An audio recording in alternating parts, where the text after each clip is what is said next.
why couldn't our loved ones see us? Or we've even read stories where they feel like the presence of their loved one next to him. Welcome back to God's 411. My name is Jim. And I'm Kim, and we are so excited to have you here. Now, just really quick, okay, this is one of Seattle's hottest days ever. Yeah. We're gonna be 113 degrees, and the problem is Seattle homes don't have air conditioning. Yeah. So, if we're doing this video and we pass out, hang on, we'll revive each other. We'll be right back. Today, we are going to take a look at, and this was a request from one of our fans. Yeah. They wanted to know if our loved ones can see us here on earth, and can they pray for us? Okay, so the Bible doesn't just basically come out and say, yes, your loved ones can see you in heaven. We can look at biblical evidence about this, which we're gonna do in this video. So belief number one, and we've talked to several people that believe that when a person dies, they are sleeping and that their soul is basically sleeping with them. Right. Therefore, there is no chance at all that your loved one could see you from heaven because your soul is dormant and asleep. We believe that not to be true. We believe that when you die, your mortal body, this tent, right, that houses your soul, dies, the mortal part of you, and your soul goes to heaven. And we've done a video on that. Yeah. Explaining what happens to the soul when you die. So you Right. might want to check that out. So we'll leave a link to that video up above. We believe that there is a very thin veil from the spiritual world. Okay, and the spiritual world is angels, our loved ones that have passed, that we can't see. So how do you know that?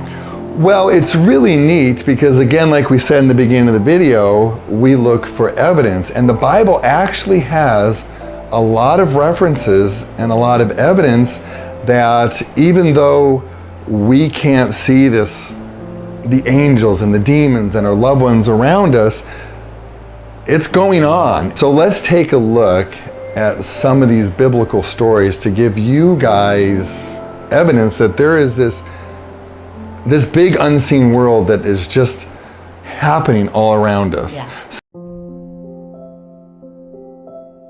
So one really neat story, and I won't read the story, but I'll let you guys look it up. It's in 2 Kings 6, and it's a story of Elijah, right, and a king of Israel, and they were going to go into battle. And the king was really a little stressed out because of the battle. So Elisha prayed to the Lord, and he said, let his eyes, the king's eyes, be opened. And the Lord opened the king's eyes, and he saw this huge flaming chariots all waiting to go to battle for him. And I think that story is so cool because, again, he couldn't see this world that was going all around him. Just kind of gives me goosebumps. I know it does. So here's some more evidence that people that have passed on do visit Earth. Now this story is not in a good way, and we're going to go over that in just a minute, okay? If you remember the story of Saul in 1 Samuel 28, Saul was the king of Israel. He was just bad. He was messing up bad. God was not pleased with him. So Saul was praying to the Lord, and the Lord would not answer him. And he was getting really frustrated. So he took matter into his own hands, and he went and sought out, I believe, a witch of Endor, if I'm not mistaken, right?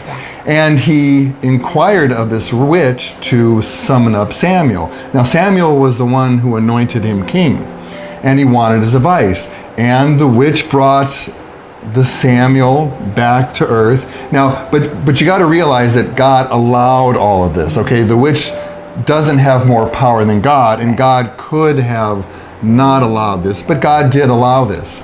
So anyways, Samuel comes up and they start talking, and Samuel didn't give Saul great news, right? So we see evidence that, again, the spiritual word and our people that have passed do come to earth. Right.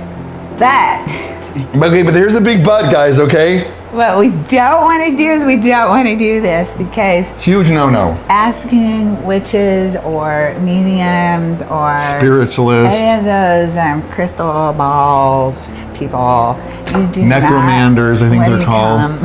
I don't know. Palm readers. Yeah. Any of that.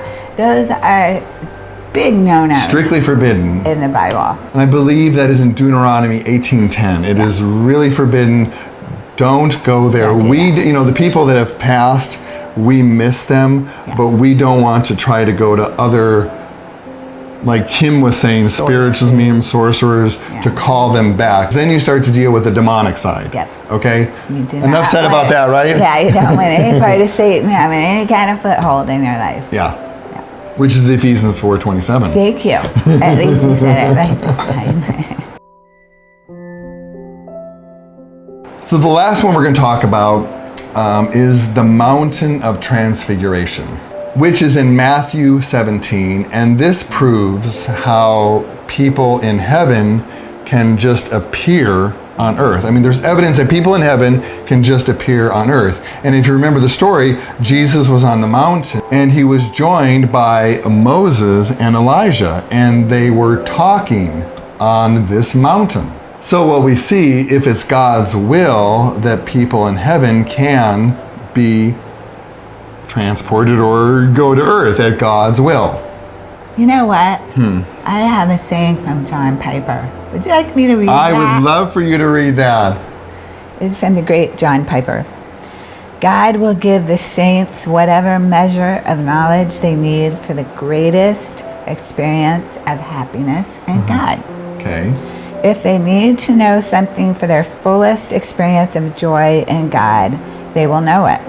He won't withhold what is needed for their happiness in Him. And I wonder, does he mean does he mean us that are still left on earth? Is he going to let Tyler know that we're okay, so that Tyler's happier in heaven?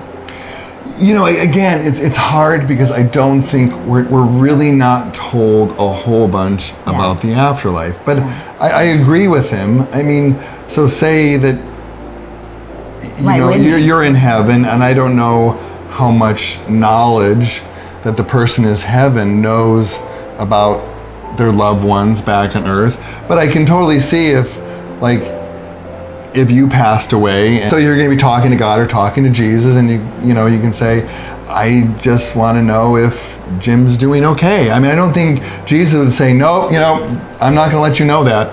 You're just going to have to guess. Yeah. I mean, heaven is joyful. I mean, there's no sadness, there's no crying. And I believe that if you wanted to know if I was okay, it almost would be anti-heaven to say, no, I'm not going to tell you whether he's okay or not. In talking about whether or not our loved ones can just kind of check up on us, we also want to address the fact that we tend to pray. And I know I have a friend that tends to pray to their mother or father in heaven. They want to be guided, or they want healing, or they want direction and something.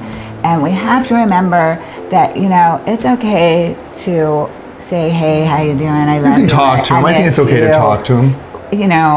But we have to remember that our mediator is Jesus. Right. Not our loved ones. Right. So if we place our loved ones in the middle there, we're putting them above Jesus, and we cannot do that. All right. So now that we've presented some biblical evidence about sleeping, and your soul is dormant and not in heaven, versus evidence that there is a big spiritual world out there, and people have in the Bible come back down to earth that have passed on. What do you guys think? We would love to know your comments, so please comment down below. Yeah. All right, guys, what we like to do in our videos is we like to take a look at the last week's video that we did, or the last video, and we answer a couple questions that you guys had in the comment section. So our last video was, what are the 7 plagues of Revelation? And we're going to include a link in the top over here. I always get it mixed up over here for you guys to check that last video out. So Kim, why don't you read the first question? This is from Dylan. So was the vaccine for corona the mark of the beast? Do you want to answer that? I would love to. Well, I would love for you to. No. Right. There's a lot of things that have to happen, Dylan, before that would be the case, as it says in Revelation 13. Yeah. It just doesn't line up with the Bible. It just doesn't line up. So, no. And we've also done a video for that too. We can also leave that up up top. Okay, Kim. Yes. Good. You want me to do another I one? want you to do one more, okay? This is from Kimberly Diamond. I am so glad I took God into my heart. I cannot wait to go home. Yeah, and I think what Kimberly's talking about is in this video, you'll have to watch it. There's some pretty nasty stuff that happens at the end times, and she was just saying, you know, I'm glad that I'm out of this. You know, I'm glad that heaven's my home, and I won't deal with all these 7 plagues. Yeah. Which is very true. Yeah. In this video, there was a lot of nasty stuff that happens, but heaven is our home, and we won't go through these. So yeah, thank you for the comment, and we couldn't agree with you more. No. All right, guys, so in this video, go ahead and comment, ask questions, and then on our next video, we will answer your questions. All right, Kim, I think you probably should do the wrap up before I am just one big sweat puddle. My back is sweating, my forehead is sweating. I've never sweat. You've never. I've never sweat so much. We have 50% humidity, and so it's like even more. So yeah. It is honestly almost 90 degrees in the house. It is. And we have no air conditioning. Seattle doesn't have air conditioners. They don't have air conditioners. You don't. So if Seattle flops just off the map and everybody passes out, it's because of the heat wave. Thank you, Lord, for the heat. We only have like 3 or 4 days of it, and then, you know, it gets better. So. Still hot. Okay, wrap it up. Anyways, I need some ice. We're so glad you guys joined us in the heat of the weather. And the heat of the weather. The heat of the weather. Heat of the weather. I think my brain is going delirious. So, my brain could be too hot. I think it is too hot. Yeah. Okay, I'm sorry. Anyways, we're so glad you guys joined us. We hope that we didn't confuse you too much. We answered some of your questions. It's just hard because there are just things that we desperately want to know. Yeah. And again, you want a yes and a no. Yeah, exactly. Sometimes and the Bible just doesn't, it's not really clear. And all you have to really do is go to the mattresses, read the Bible, pull out all the information, make a decision for yourself. And remember too, what's God's character? I was just going to say that. You were not. Well, I was, because sometimes we can go over here in the left field, this way. Left field, but we have to remember who God is. He loves us, and He wants to enrich our lives. I think we sometimes tend to think that God is this judgmental, mean God that just is waiting for us to mess up, but that's not God's character. So if I'm going to make a decision ever about God, I always make a decision based on His character of His love. So, why couldn't he do that? Why couldn't He allow you to feel the presence of your loved one? Or, you know what I mean? Yeah, as long as you're not worshiping that person as a God, then why not? God's pretty amazing. Yeah, that's all I'm going to say about that. Big goodness, Jim is done talking. Woo! We'll see you guys in the next video. Bye-bye. Bye.